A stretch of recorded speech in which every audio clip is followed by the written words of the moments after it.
Anggota Polrestabes Makassar diduga melakukan penganiayaan terhadap seorang perempuan, mengakibatkan sejumlah tubuh mengalami lebam. Kasus tersebut telah dilaporkan ke Polda Sulawesi Selatan.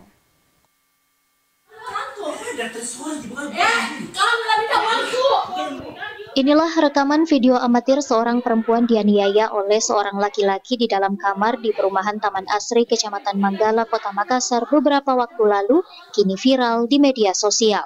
Dalam video berdurasi 36 detik tampak salah satu perempuan parubaya sedang melerai laki-laki yang tengah menganiaya perempuan berambut panjang.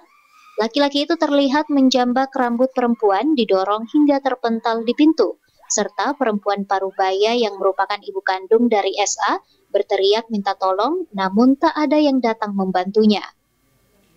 Pria yang melakukan penganiayaan diduga seorang oknum anggota polisi berinisial Bribda F bertugas di Sabara Polrestabes Makassar, serta perempuan yang dianiaya berinisial SA merupakan istrinya. Dalam insiden ini, SA mengalami sejumlah luka lebam di bagian kepala, wajah dan kaki, serta tubuhnya. SA mengaku bukan hanya kali ini suaminya melakukan penganiayaan terhadap dirinya, bahkan berkali-kali kadang di depan orang tua dan sanak saudaranya. Mau aku tarik itu karena muka laci, mau ambil uang sama mas-masku, sama ambil anakku, tapi nggak bisa ambil apa-apa ya. Yang ku dapat cuma mukena aku sama lari ke gendong anakku jalan kaki keluar cari orang. Mamaku tahan dia, itu lagi lari dia masuk, dia bilang oh kurang ajar tunggu.